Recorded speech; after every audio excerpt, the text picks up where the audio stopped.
उत्तरकाशी के सिलकियारा टनल में 17 दिनों तक फंसे 41 मजदूरों को लंबी जद्दोजहद के बाद आखिरकार बाहर निकाल लिया गया। टनल में फंसे लोगों को बचाने के लिए सरकार ने एड़ी चोटी का जोर लगा दिया था। सभी मजदूर सुरक्षित हैं। सफल ऑपरेशन के बाद सरकार और प्रशासन सभी ने राहत की सांस ली है। रेस्क्यू ऑपरेशन के दौरान जब तमाम एक्सपर्ट और मशीनें फेल हो गयी, तो आखिर समय पर रैट माइनर्स ने हाथों से ही पूरा पहाड़ खोद डाला। तब जाकर मजदूरों को बाहर निकाला जा सका।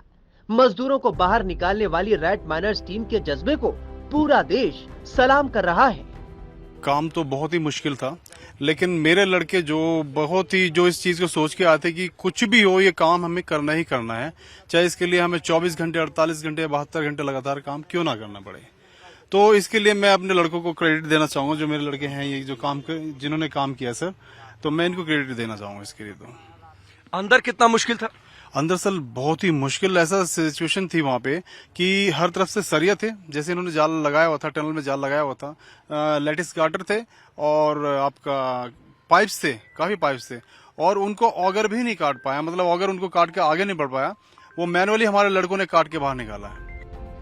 रैट माइनर्स टीम के मोहम्मद इरशाद अंसारी की खास तौर से तारीफ हो रही है। मोहम्मद इरशाद अंसारी के चेहरे को भी देश को बहुत ध्यान से देखना चाहिए। जो पहली तस्वीर टनल के अंदर से आई थी, आपको याद होगा, जिसमें विक्ट्री साइन दोनों हाथों से दिखाई थी मोहम्मद इरशाद ने, वो तस्वीर सोशल मीडिया में वायरल है। एक बार जरा वो साइन किस तरीके से देखिए, यही पोस्ट था। मैं चाहूंगा वो तस्वीर अगर आप टेलीविजन स्क्रीन पर रख भी दें, वो कल हमने तस्वीर दिखाई थी। मोहम्मद इरशाद, कितना बड़ा रिलीफ मिला जब 41 श्रमिक बाहर निकले? तो बहुत अच्छा महसूस हुआ। ये लगा लो, हमारे सीएम साहब भी थे यहाँ पे, जनरल जी भी थे, हमें बहुत सम्मान दिया और बहुत खुश हुए, गले से लगाया, और जी मुख्यमंत्री ने गले से लगाया। जी जी जी, हम ऐसा कोर स्टाफ को हमारे बहुत सम्मान दिया उन्हें। और हमें सबसे अच्छा ये लगा कि हमने जो अपने मजदूर भाइयों को जो दबे हुए थे इसके अंदर, टनल के अंदर थे, उन्हें निकालने के बाद हमें बहुत अच्छा लगा। उत्तरकाशी टनल में फंसे मजदूरों को बाहर निकालने के लिए 17 दिनों से प्रयास किए जा रहे थे। जब ऑगर मशीन नाकाम हो गई, तो सुरंग में फंसे लोगों को निकालने की उम्मीद एक बार फिर धूमिल हो गई। ऐसे में बचाव अभियान के लिए रैट माइनर्स को चुना गया और रैट माइनर्स को ही आखिरकार ये कामयाबी मिली। आप बताइए, आपका अनुभव कैसा रहा? मेरा तो वही था जो मेरे को बहुत कठिनों का सामना करना पड़ा हमें, और हम उनके पास पहुंच गए, और हमारे मुख्यमंत्री साहब ने बहुत हमारे साथ कोऑपरेट करवाया है, उनकी टीम ने, और हमें बहुत। अंदर सांस लेने में दिक्कत हो रही थी? सांस लेने में तो दिक्कत होती है सर, फिर भी हमने अपनी मतलब कोई परवाह करते बगैर हमने हिम्मत नहीं हारी। अच्छा, अंदर लाइट वगैरह की व्यवस्था, क्या पीछे से कोई ऑक्सीजन सिलेंडर लेकर सपोर्ट कर रहा था? कैसे, क्या मतलब ये कैसे पूरा ऑपरेशन चला जो आप लोगों ने 12 मीटर डिग कर दिया, फिर पाइप पुश कर दिया?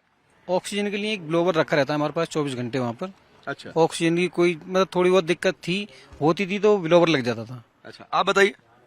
ब्लोवर भी रखा हुआ था, ऑक्सीजन की हमें फिर जरूरत भी नहीं पड़ी है, क्योंकि जुनून ही इतना घुसा हुआ था शरीर के अंदर। जुनून था कि निकाल देना उनको, जो लोग 17 दिन से फंसे हुए, निकालना है बाहर, कैसे भी करके, कितना भी टाइम लग जाए, हम उनको जल्द से जल्द निकाल। अच्छा, आप लोगों ने क्या क्या काम किया? क्या काम किया आपने अंदर? हम रस्सी खींच रहे थे बाहर से, ये भर रहे थे अंदर। ये जो अंदर से भर रहे थे, यानी जो लोग डिग करके मलबा किस चीज में रखा जा रहा था? एक गाड़ी बना रखी लोहे की, बेरिंग उनकी, वो खींचते थे। बेरिंग वाली गाड़ी बना रखी? जी जी जी, हाथों में छाले निकल रहे, हाथों में छाले। ये देखिए, इनके हाथ देखिए किस तरीके से रस्सियां खींचते हुए हाथों में छाले पड़ गए। आपने क्या काम किया? अंदर काम किया, खुदाई का काम किया, मैनुअल खुदाई। आप भी मैनुअल ड्रिल कर रहे हैं? मैनुअल ड्रिल कैसे? मैनुअल ड्रिल कैसे? कुदाल से, फावड़े से? हिल्टी से, इलेक्ट्रिक हिल्टी। अच्छा, हाँ, गोदाली थी हमारे पास, जो हथियार है हमारे, फावड़े वाले गोदाली है जो हम बना के रखते हैं, और बाकी मैनुअल उससे करते हैं। ड्रिल, हिल्टी मशीन है, ड्रिल है, उससे तोड़ के बाहर हम भर के गाड़ी में भेजते थे। अच्छा, एक चीज और है, एक चीज और है।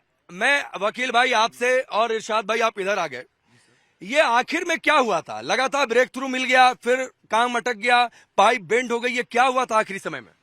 सर आखिरी समय में पाइप बैंड नहीं हुआ था, वो तो बीच में जब ऑगर चल रहा था तो उसके ब्लेड बीच में जाके सरिया में और पाइप्स में फंस गए थे। उसके बाद हमारा मौका आया था काम करने। नहीं, कल क्या हुआ था आखिरी समय? कल के लिए बेस्ट आपको इरशाद भाई बताएंगे, क्योंकि अच्छा, ये लोग अंदर थे, ये मेन मौके पे थे। अच्छा, इरशाद भाई क्या हुआ था जो आप थोड़ी देर पहले बता रहे थे कि वो पाइप बेंड कर गया? पहले तो ये था कि काम हमने अचीव कर लिया है, अंदर हम निकालना शुरू कर देंगे, फिर ये हुआ कि पाइप कहीं से बेंड हो गई है, मलबा कहीं से आ गया। क्या हुआ था आखिरी समय में? आखिरी समय में सर यही हुआ था, जो सरिये थे उसके अंदर में सरिये काटी हमने, गैस कटर से काटी है, कटिंग साइड भी था उससे काट के हमने फिर आगे मलबा जो था मलबा काटते हुए गए।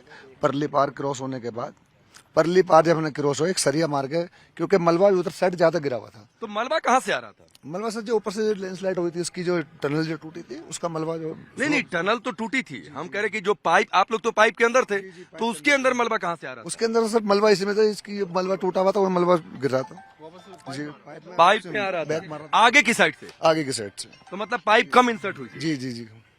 आप बताइए, ये कल तो 1 बजे आया कि ब्रेक थ्रू अचीव हो गया है, 1-2 बजे के आसपास। शाम को ये लगा था कि 4-5 बजे के आसपास निकाल लेंगे, फिर पाइप वेल्डिंग होने लगी, फिर पाइप इंसर्ट करने की बात होने लगी। क्या हुआ था?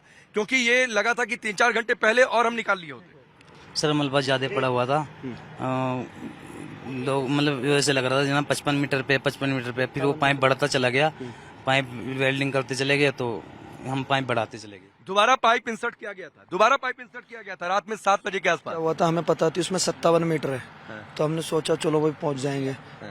वो हमारा ध्यान उस पर गया नहीं, फिर हमें पता पड़ा ये 59,500 है, तो हमने फिर वो 2.5 मीटर बढ़ाया जब आगे। अच्छा, टोटल 59,500 हुआ? 60 मीटर हुआ टोटल, 60 मीटर करीब मान लें। 60 मीटर टोटल हुआ है, तो उसे जब पूरा 60 मीटर हुआ है जब हम पहुंचे, हमें ये लग रहा था 57 पे पहुंच गए, मगर जब हमें पता पड़ा वो 60 मीटर पे, फिर हमने तो हल्ला कैसे हुआ था जो 1 बजे के आसपास की ब्रेक थ्रू मिल गया, आर पार हो गया? वो मट्टी हिल रही थी ना पल्ली तरफ, तो उन वर्करों को भी लगा हम पहुंच गए, उन वर्करों ने कहा हाँ जी पहुंच गया, पाइप पहुंच गया। उस टाइम इतना शोर मच गया कि इतना शोर पूरा काम होने के बाद नहीं होगा। मतलब जो हमारा एक्साइटमेंट था उस टाइम 3 बजे करीब इतना बाहर आ गया, सभी लोग डांस करने लगे, कोई पाइप पे कोई नीचे, सभी ऑफिसर और सभी लोग बड़े खुश हो गए थे उस वक्त। प्रधानमंत्री मोदी ने टनल में फंसे लोगों के सफल रेस्क्यू के लिए पूरी टीम को बधाई दी। टनल से निकले 41 मजदूर और परिजनों की खुशी का ठिकाना नहीं। टाइम्स ऑफ भारत डिजिटल की रिपोर्ट।